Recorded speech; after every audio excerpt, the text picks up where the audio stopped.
Listo. Bueno, Paul, en primer lugar, bienvenido a Paredro. Muchas gracias, Camilo, por la invitación. Me alegra estar aquí con tus oyentes y contigo conversando sobre literatura, sobre este tema que tanto nos apasiona. Así es, Paul, y créeme que yo estoy muy contento de hablar sobre un libro que tengo aquí comprado hace rato, que era una deuda llamarte para poder hablar sobre él, porque yo creo que es de los libros más sabrosos que uno puede leer, publicados por autores colombianos últimamente, en el que uno se quiera meter a indagar en cuestiones literarias, en categorías literarias, en pescar, en indagaciones, como lo es tu caso de La vida no es un ensayo, publicado por Editorial Uninorte y Luna Libros. Estoy aquí revisando en el 2022, este es el año pasado, pero también te voy a querer preguntar por otro libro que es Restos orgánicos de un mundo anterior, tu novela del 2020. Es decir, como ves, hay tema porque estábamos, de hecho, nos estamos poniendo al día con tu visita. Pero Paul, quisiera arrancar primero pidiéndote, ¿por qué no nos cuentas un poquito de ti? Paul, ¿por qué no nos cuentas un poquito de cómo ha sido tu trayectoria, cómo ha sido tu relación con las letras? Tú eres un autor del que cada vez oímos más, lees dentro de poco unas lecciones inaugurales también. ¿Por qué no nos cuentas un poquito de lo que ha sido tu labor y la experiencia ya con tus casi 5 o 6 libros publicados? Bueno, pues mi vida en la literatura ha sido un poco como revuelta, por así decirlo. Pues yo comencé a leer en serio y comencé a escribir cuando tenía 19 años. Tengo 47 ahora, eso fue en 1994, 95 que dije, esto es lo mío. Me, Me quedé enamorado para siempre. Ese flechazo lo sentí como a esa edad, a los 19 años. Ya lo había sentido antes, había sentido la atracción por la escritura y por los libros, por los cuentos, cuando tenía unos 11 12 años. Me acuerdo que nos pusieron a leer dos cuentos y uno de ellos me encantó, me gustó mucho, era ese gran cuento Espuma y nada más de Hernando Telles. Ese creo que fue como el cuento que a mí se me quedó para siempre y que me dejó el virus de la literatura para toda la vida. Y pues resulta que en esa época, no sé, me gustaron más los números.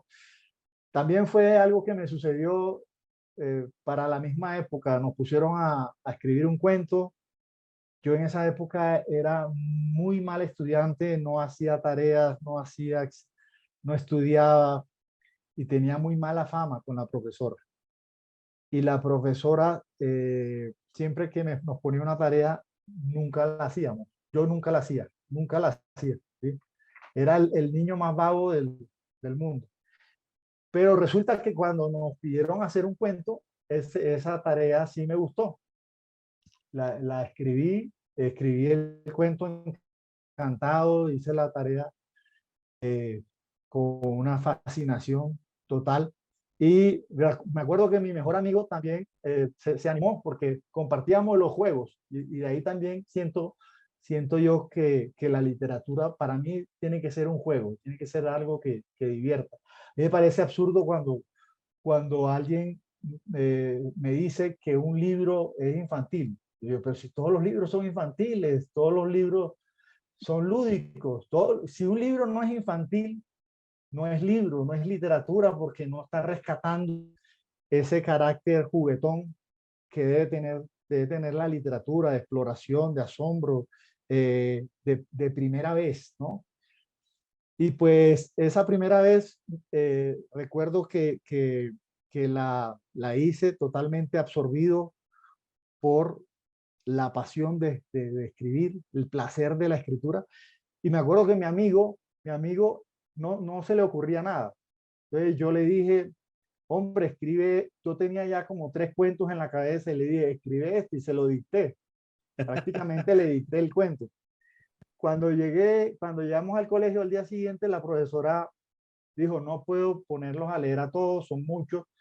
Voy a escoger solamente a uno, luego iremos leyendo más. Y yo estaba seguro que me iba a llamar a mí, yo me sentía como predestinado para la escritura. Y cuando la profesora escogió un nombre a la suerte, no me asombró que fuese yo el elegido. Y pues cuando iba a buscar el cuento se me había quedado, la tarea se me quedó. Y la profesora, pues por supuesto, no me creyó Ah, y escogió otro a la suerte, otra persona a la suerte, y esa persona resultó siendo mi amigo. Mi amigo me miró y me pidió permiso, como pidiéndome permiso, y yo dije, pues lee. Y él leyó mi cuento. Y la profesora le dijo, tú vas a ser escritor, le dijo. Qué Y bueno, pues, Paul. pues resulta que las seguí escribiendo, pero la profesora ya no me hacía caso a mí, sino a los cuentos de mi amigo. Bueno, Entonces, te descargaste de la presión del escritor Nobel.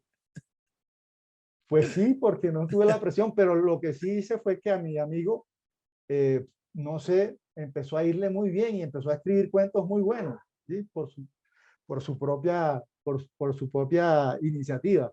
Y, y tanto que la profesora lo siguió incentivando y yo me sentí como que no, esto no es lo mío, esto es lo de mi amigo, ¿no? Y pues como a los 19 años, eh, yo vi un concurso en la universidad, en la Universidad Autónoma del Caribe, en la que estaba estudiando. Yo estaba estudiando ingeniería industrial, yo me gradué de ingeniero industrial.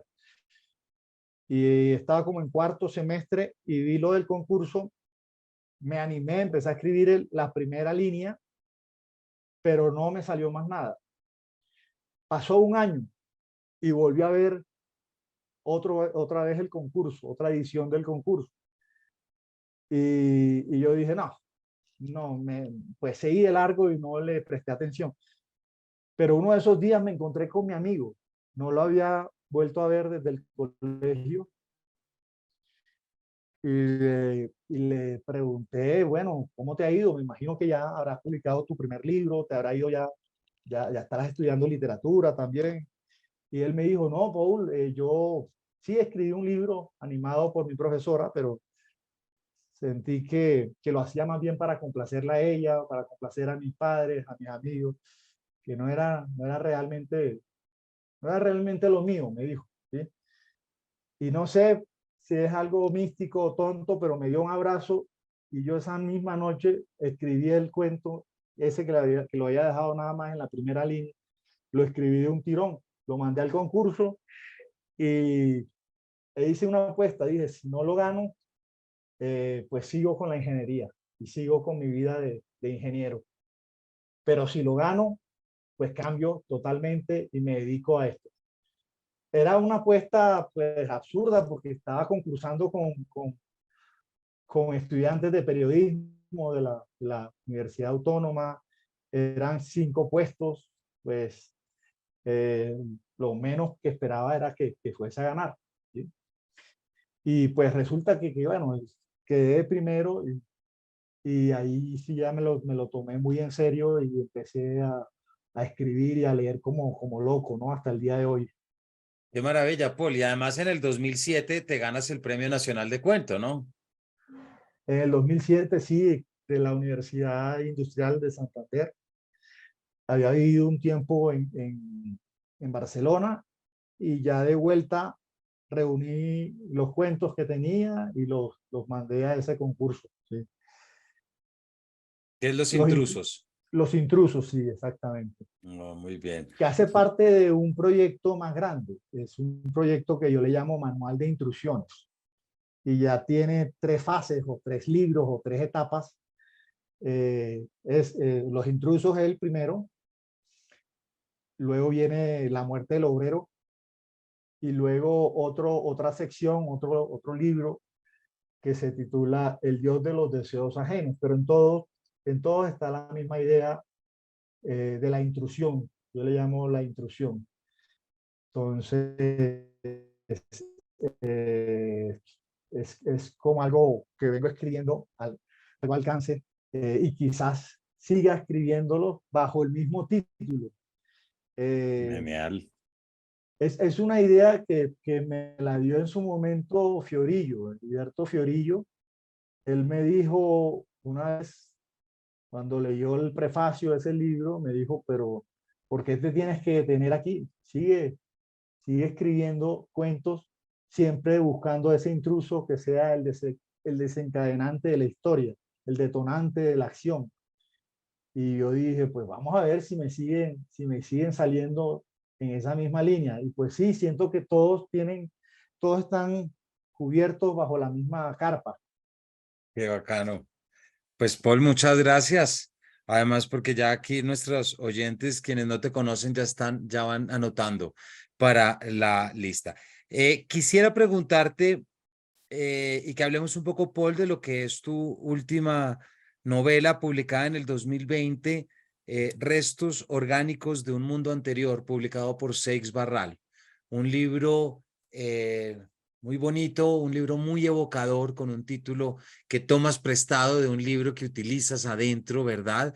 De Parker, me parece que es, ahorita nos cuentas. Pero hay algo que te quiero preguntar, Paul, y es que ya hemos visto en los últimos años, y aquí en el programa lo hemos comentado en más de una ocasión, cómo estamos siempre acercándonos a preguntar, identificar, no sé qué verbo sería, pero las figuras del padre y de la madre. No estamos hablando que seamos únicamente nosotros, ahí siempre ha estado.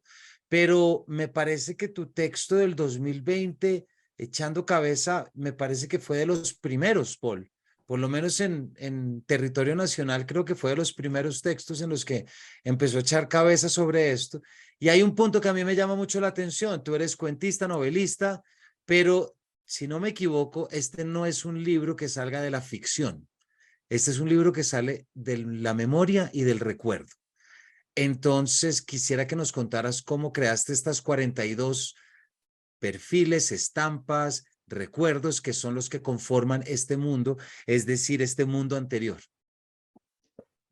Bueno, mira, ese libro yo lo comencé a escribir creo que desde el 2012 o 2013, algo así, ¿no? Sí, creo que fue como el 2012 que comencé a escribirlo. No sé si me influyó un poco la literatura que venía leyendo de España. En España ya la autoficción ya traía un auge y yo venía leyendo algunos libros en esa línea. Eh, entonces yo comencé a escribir estos cuentos, estas pequeñas viñetas o estas pequeñas historias, las comencé a escribir como columnas, unas columnas. Yo tenía una columna en una revista que, que edité por muchos años, la revista Actual, y yo pues allí en esa revista comencé a escribir sobre política, pero era muy problemático escribir sobre ese tema porque todos nuestros anunciantes eran de conservadores, de derecha, era la élite empresarial barranquillera, y entonces cada vez que escribí, que sacaba yo una columna cuestionando algo, la directora me jalaba las orejas. La Y me pauta, dijo, la pauta. sí, me Sí. decía, no, Paul, pues sí, pues aquí podrías escribir de lo que sea, pero nosotros vivimos de la publicidad, ¿no? Entonces yo para no estar peleando con la directora dije, bueno, mejor pues escribo sobre otros temas y la política la dejo para otro periódico, para otro medio. Y pues creo que fue por ahí, ¿no? Como que la imposibilidad de escribir sobre otros temas me obligó a escribir sobre mí mismo. Y eran primero no historias que no eran sobre mi madre, sino eran historias sobre mi infancia. Eran como buscando momentos significativos, momentos luminosos de mi infancia, algo que tuviera que decirme, algo valioso que tuviera que decirme ese momento de la infancia y que tuviera por decirle al lector. Entonces, empecé como a escarbar en mi memoria esos momentos que todos tenemos como en una especie de álbum, ese anecdotario que solemos compartir con nuestros amigos, con nuestros familiares. Y, y lo curioso fue que primero también tenía de cómplice a mi madre. Mi madre era como mi memoria, mi drive. Había muchas cosas que no recordaba y ella en cambio tenía una memoria prodigiosa, se acordaba de detalles mínimos. Entonces era una entrevista permanente, un diálogo permanente que yo tenía con mi madre para recordar esos momentos y para poderles darles una forma detallada, un rescate que fuesen verdaderamente un rescate del tiempo perdido. Y además era una excusa también para compartir con ella, porque ella siempre me recriminó que yo estuviera siempre escribiendo, leyendo y no le dedicara tiempo. Entonces yo dije, si escribo estos textos, si escribo un libro sobre la infancia y ambos tenemos que recordarla, pues será una excusa para poder dialogar, para poder dedicarle tiempo a ella. El problema fue que mi madre mi madre murió en el 2015 y pues me quedé como sin la persona a la que estaba Claro. entrevistando, ¿no? Entonces, el libro se volvió un libro especialmente sobre ella y sobre la enfermedad que estaba sufriendo, que era la enfermedad del Parkinson. Y esa enfermedad de Parkinson, paradójicamente, me dio claves para seguir escribiendo el libro, ¿no? Ya mi madre no estaba, pero mi madre me seguía hablando a través de su recuerdo y a través de su propia enfermedad. La enfermedad del Parkinson, yo me puse a investigar sobre ella, sobre James Parkinson, que es el doctor, el primer médico que le hizo un perfil a la enfermedad. Se llamaba al comienzo parálisis agitante, un oxímoron, ¿no? Y eso fue lo primero que me llamó la atención de la enfermedad, que la enfermedad partiera de una contradicción encarnada en una persona, que alguien pudiera sufrir de parálisis y al mismo tiempo de temblor o de exceso de movimiento al mismo tiempo, me pareció que me podía servir también para, para conectarlo con la vida mía y con la vida de ella. Y efectivamente empecé a hacer como unas conexiones entre el movimiento y el reposo, ¿no? Porque esa enfermedad la sufre alguien cuando al mismo tiempo está en movimiento y en reposo. Y pues empecé como a hacer como analogías con la misma vida, con la muerte. Y pues para esa época en que ella murió, a mí me decía la gente, bueno, Paul, pero ya descansó. Y a mí me quedaba sonando, ¿no?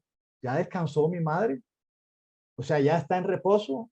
O sea que entre esa contradicción que ella sufría, entre el movimiento y el reposo, ella terminó decantándose por el reposo.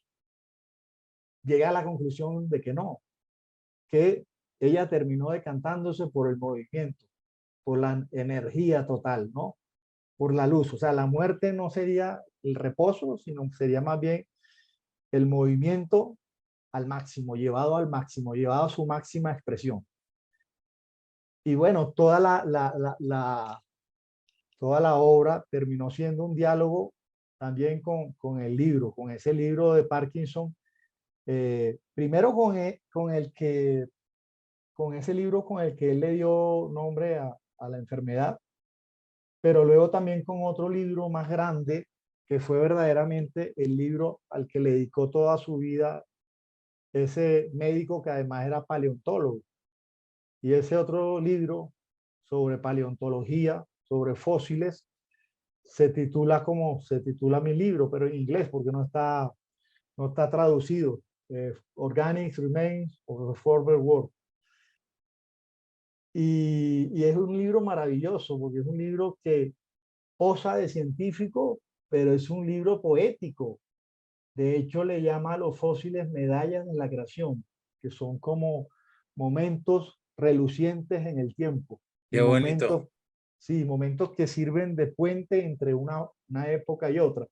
Y pues me di cuenta que era lo mismo que yo estaba haciendo, ¿no? Un trabajo de paleontología sobre mi propia vida, buscando esos fósiles, buscando esas medallas de la creación. Qué bonito, Paul. Espérame un momentico, tengo que cerrar aquí la puerta porque me llegaron todos los niños y entonces si no hago aquí se me va a meter alguien.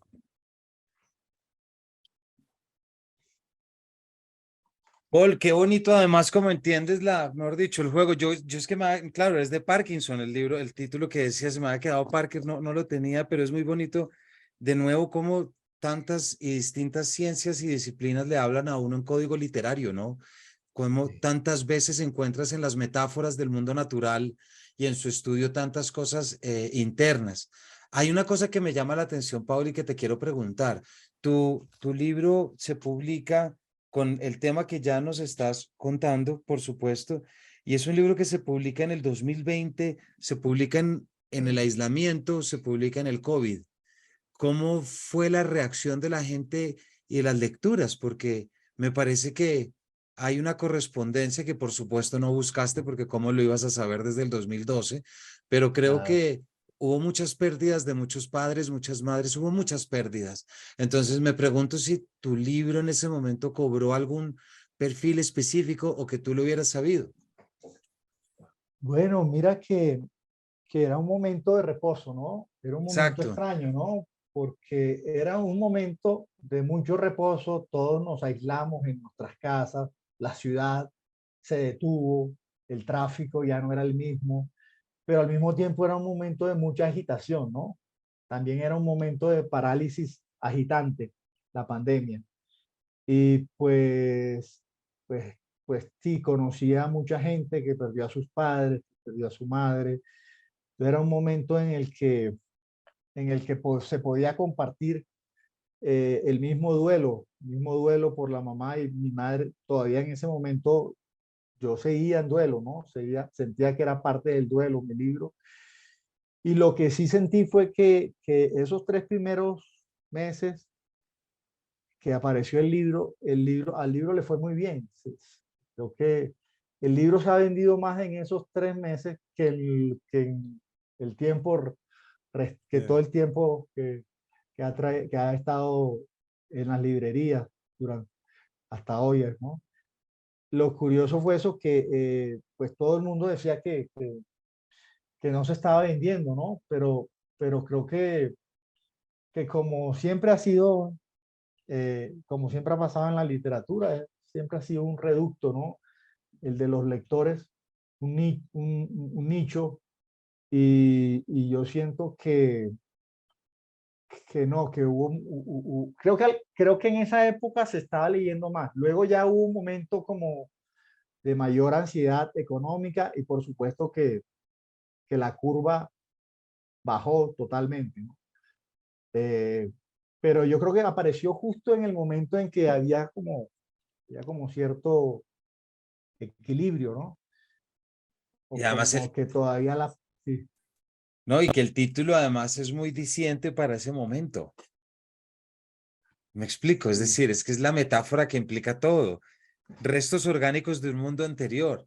¿Quién no Ah, pensaba claro, en por ese momento que supuesto. estaba dejando un mundo anterior, que estábamos en el cambio, que estaba, mejor dicho, es que claro que esos meses de marzo, abril, mayo eran como la llegada de ese aislamiento, pero a mí me parece y se lo invito a que los lectores también y nuestra audiencia lo piense así, pero me parece que es era un texto para leer, muy dado a leer en esos 3 meses, entonces no me sorprende y no creo que sea una pura coincidencia de que la gente salió diciendo, ay, ¿qué libro compro? No, yo creo que ahí hay una conexión muy interesante con el libro, con la temática y que hace que sea, y además una portada muy bonita de Sex Barral, es decir, y las fotos que acompañan al final de tu padre, que el entrenador del Pereira, ya vamos a llegar a eso, pero las fotos allá, me parece que es un libro que yo ubico como una especie de álbum de la época, ¿sabes? Sí, Como algo que se ubica desde múltiples capas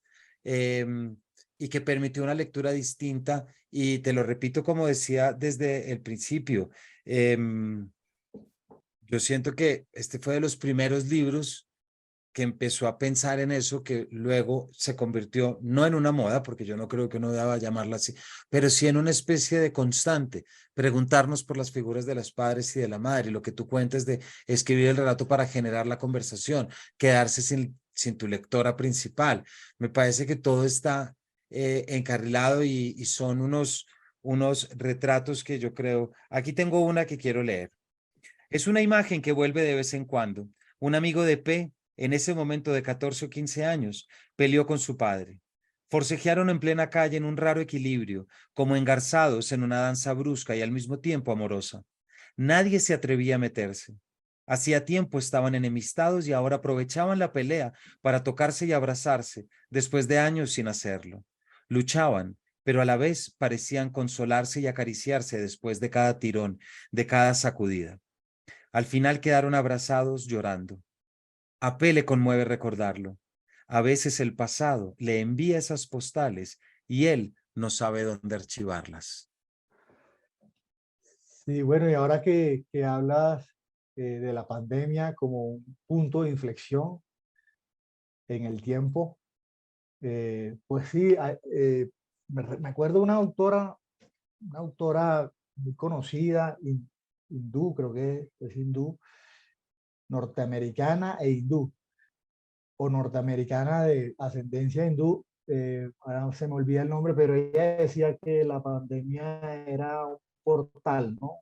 Una especie de portal, y era una puerta en el tiempo que uno debía cruzar con el menor equipaje posible, ¿sí? Haciendo un balance de su vida, balance de qué es lo que quiero conservar y qué es lo que quiero dejar allá en ese otro mundo. Exactamente. Entonces ahora que lo dice, pues sí, ese fue como mi balance, ¿no? El balance que yo mismo hice para ver con qué me quedaba. Es bonito, es el ejercicio. Y bueno, Paul, 2 años después hay un cambio de formato y luego se publica este libro con este epígrafe de Augusto Monterroso. La vida no es un ensayo, aunque tratemos muchas cosas. No es un cuento, aunque inventemos muchas cosas. No es un poema, aunque soñemos muchas cosas. El ensayo del cuento del poema de la vida es un movimiento perpetuo. Eso es un movimiento perpetuo, que es como tú arrancas, la vida no es un ensayo en el que creo que también no dejamos de hablar mucho de lo que nos acabas de contar, del movimiento, de la quietud, de la inercia y de todo. Un libro, Paul, que está dividido, bueno, no, aquí no está, pero son alrededor de 5 partes. Puertas giratorias, sensores y ascensores, tragaluces en la nave, soluciones de continuidad, con el epílogo Huellas del Futuro, en el que, como decía al inicio, te metes con toda la curiosidad, con el bisturí, con las pinzas, a explorar elementos, categorías que van a ser muy dicientes y muy sugerentes para muchos lectores, no solamente los especializados, para todos, en el que entras a debatir y a discutir un poco qué diferencia un cuento de una novela, qué configura la crónica, te metes por supuesto con García Márquez, te metes con la risa, y muestras un diagrama de la risa que a mí me pareció genial, ¿no? Gracias, Divina. Este chart y algo desde lo que tú arrancas y creo que hemos estado hablando y es la noción de la temporalidad, porque ya tú dices desde el principio que compraste El pensamiento y lo movible de Henry Bergson y que de ahí arranca. Quisiera arrancar, Paul, ¿por qué no nos cuentas dos cosas? Me gustaría que arrancáramos por ahí. Primero, ¿cuál es el hilo conductor que te llevó a tener esta serie de ensayos, ¿cierto? ¿Qué es lo que está detrás? Un poco que te permite reunir y luego en qué momento te diste cuenta que ya tenías esta serie de artículos, eran dispersos que decidiste reunir, obedecía a un proyecto puntual en el que te lo propusiste. ¿Cómo fue? Bueno, mira, yo creo que pues el libro es una recopilación de ensayos, pero a la vez no es una recopilación de ensayos. Es decir, eh, yo no puedo escribir nada si no va a pertenecer a un libro. Y si no va a pertenecer a un libro, me invento el libro. me toca comenzar una nueva serie, ¿no? Qué bueno. Pero tengo como esa enfermedad profesional de que todo lo que escribo lo pienso como de manera constelacional. Pienso siempre en una isla, pero estoy con un ojo buscando a qué archipiélago puede pertenecer. Entonces, creo que desde la primera vez que escribí un ensayo, eh, pues ya estaba pensando en qué libro de ensayo iba a escribir con ese comienzo. Y creo que, que el germen primero fue el tiempo, como escribir un libro de ensayo sobre diversos temas, pero todos esos temas tenían que estar filtrados o enfocados desde la dimensión del tiempo. Porque en ese momento yo, como la he tenido desde hace más de 20 años, tengo como una obsesión o como un hilo conductor en todos mis libros que yo le llamo teoría de la continuidad o el arte de la continuidad. Y yo en esa época pensaba que la continuidad era el tiempo, pero precisamente a través de la escritura de ellos, a través de la escritura de restos orgánicos, me di cuenta que la continuidad no era el tiempo exactamente, que era más bien el movimiento, ese movimiento continuo, ese movimiento perpetuo del que habla Augusto Monterroso. Eh, entonces empecé a escribir otros ensayos que a veces me encargaban, pero por lo menos me daban la libertad de escribirlos de acuerdo a mi al enfoque que yo les quería dar. Y el enfoque fue el movimiento, era el tiempo, luego más bien el movimiento, la continuidad, la fluidez, el cambio, la transformación. Y creo que el cambio, el movimiento, la metamorfosis está mucho en ese libro porque hablo de distintos géneros y los vasos comunicantes que hay entre ellos. Y yo mismo, en toda mi obra, he estado explorando distintos géneros. De hecho, no tengo ningún libro en un solo, o sea, mis libros no repiten género, ¿sí? Mi primer libro era un libro de cuentos, Los Intrusos, que mencionamos. El segundo libro era un libro de cuentos, pero componían una novela, La muerte del obrero. Luego publiqué un libro de minificción, el ideal de Aquiles. Luego me pasé a la crónica y más tarde a las memorias o a la autoficción, ¿sí? Para terminar en el ensayo. E incluso luego de escribir este libro de ensayo, estuve escribiendo un libro de filosofía, que para mí también es, como dice Borges, otro género literario. Entonces tengo prácticamente 7 primeros libros escritos y todos en géneros distintos. Entonces el ensayo también recogía eso, recogía cómo era eso de cambiar, de pasar de un género a otro, ¿no? Como tratar de mostrarles a mis amigos que me decían, no, pero tú escribes, tú vas saltando, eres un picaflor en la literatura, eres muy misceláneo, ¿sí? Y entonces era como, esos ensayos trataban como de mostrarles a mis amigos que la literatura es la misma, que de hecho soy muy repetitivo, muy obsesivo, a pesar de que mudo de un género a otro, mantengo las mismas obsesiones, la continuidad, el movimiento, mis recuerdos, los recuerdos del pasado, en fin, hay unos temas ahí muy recurrentes y lo que hago es como buscarle el mejor formato.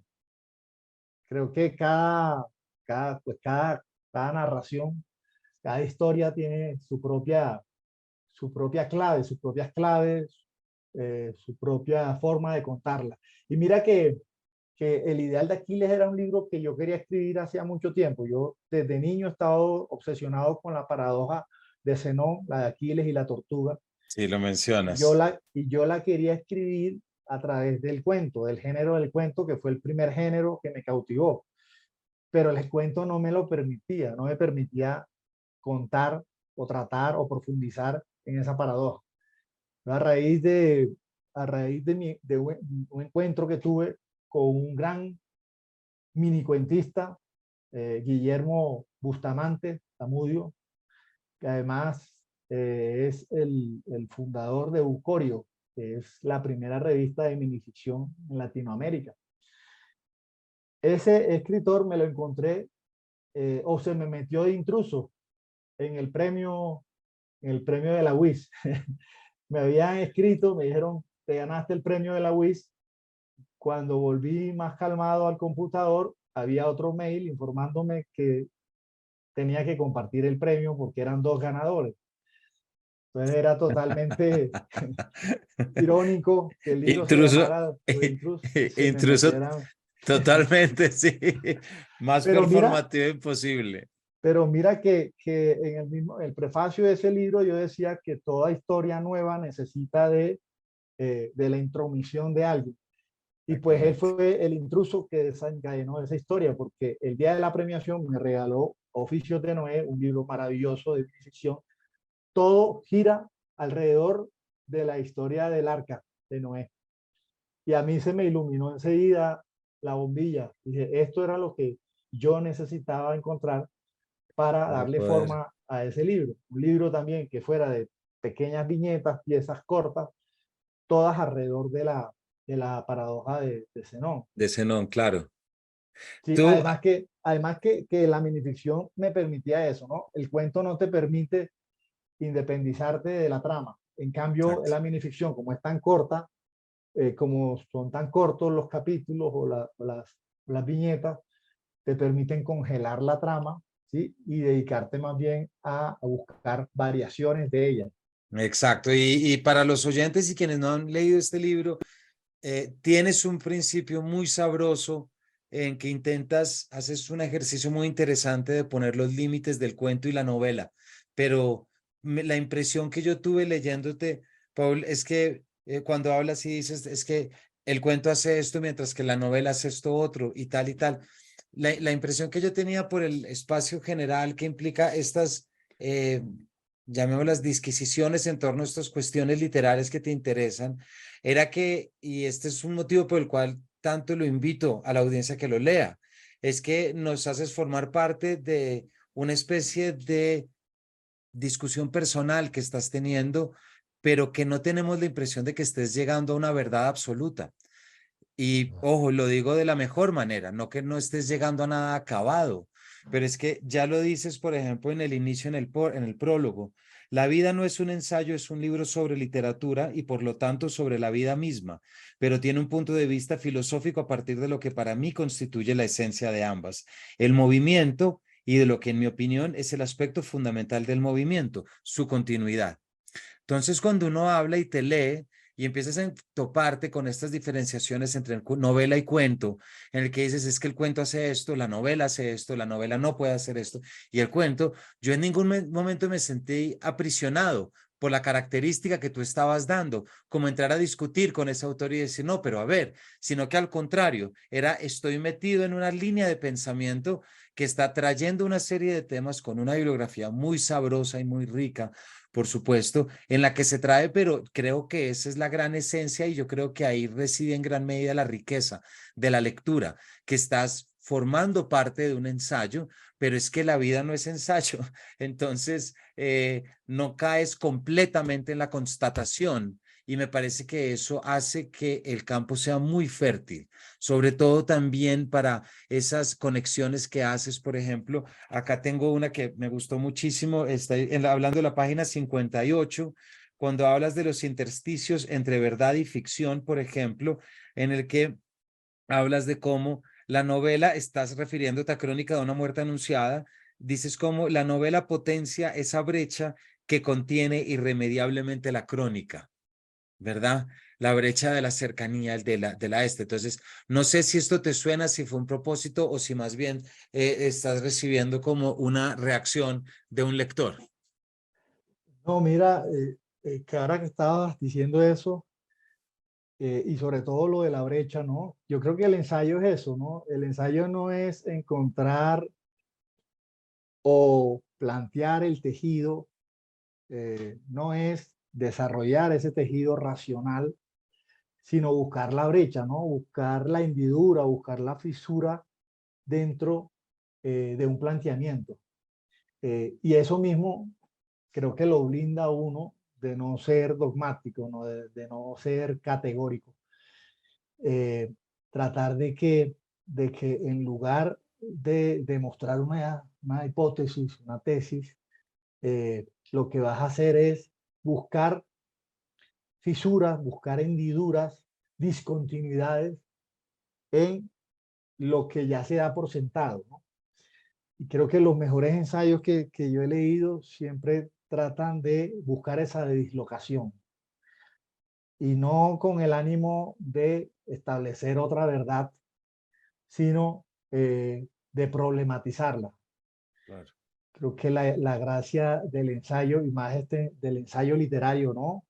En el que uno desiste de todo ese andamiaje de fuentes, de toda esa armadura académica, queda atrás, ¿no? Y lo que queda es más bien un diálogo con el lector y una especie de diario de lectura. Un lector me dijo eso, que sentía que estaba leyendo el diario de un lector.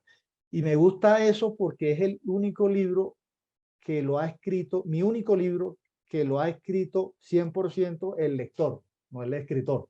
Ya. ¿Sí? Eso me gusta mucho, dejar a un lado al escritor y tratar de que fuese solamente el placer de la lectura lo que me impulsara a escribir, ¿no? Muchas veces dicen que el escritor lee distinto que el lector normal. Y sí, es verdad, uno siempre está tratando de desarmar el libro y de aprender de él y de los recursos literarios del autor, pero creo que la gracia de un ensayo es que lo escriba un lector, que lo escriba alguien que se desmarca de cualquier pretensión o de cualquier ambición de escritura y lo que quiere es simplemente compartir el placer y las tesis y las ideas que se le ocurrieron mientras leía a un autor o a distintas obras. Y creo que es la gracia de, pues, el encanto que tiene Borges, ¿no? Que Borges, el Borges lector siempre está ahí escribiendo los poemas, los cuentos y los mismos ensayos. Paul, se nos acaba el tiempo con mucha tristeza porque lo que había era todavía tema para seguir explorando, pero creo que con lo que nos acabas de decir es imposible llegar a una mejor invitación para los lectores y para que nuestra audiencia entienda que si aún no ha querido meterse en el ensayo literario, si aún ha creído que es un género o es un texto que ladra o que lo espanta o que de pronto no tiene el lenguaje para poder entrar. Creo que tu libro, Paul, está más que hecho para los lectores que quieran meterse a entender de materias distintas, que quieran empezar a cuestionarse, lectores cotidianos o infrecuentes que quieran preguntarse qué es una novela, qué es un cuento, porque yo creo que tu libro es un camino muy bonito que se debe tomar y que muchos pueden tomar para terminar en talleres de literatura y ocupándose de un análisis textual, de contenido y de temas, de ideas, sobre todo para poder llegar a estos espacios y aprovechar más la lectura y prácticamente algo que en esta casa siempre vamos a apoyar, generar más lectores y mejores lectores. Así que, Paul, muchas gracias. Hemos estado hablando para nuestros oyentes de La vida no es un ensayo, editado por Luna Libres y editorial Uninorte, y antes estuvimos hablando de Restos orgánicos de un mundo anterior, publicado en el 2020 por Seix Barral. No, gracias. Bueno, muchas gracias por el espacio, Camilo. Encantado de conversar. Espero que se repita. Eh, y pues, no, hasta una próxima ocasión, una próxima oportunidad. Te mando un abrazo y un abrazo a todos los oyentes. Y pues seguimos conversando, seguimos leyendo y compartiendo. Así es, Paul, que así sea. Siempre bienvenido a esta que es tu casa para novelas, ensayos o el octavo libro o el octavo primer libro que no has escrito y que vayas a empezar a escribir. También por acá será leído y acogido. A todos ustedes, muchísimas gracias por habernos acompañado y nos vemos en una próxima edición de este Paredro.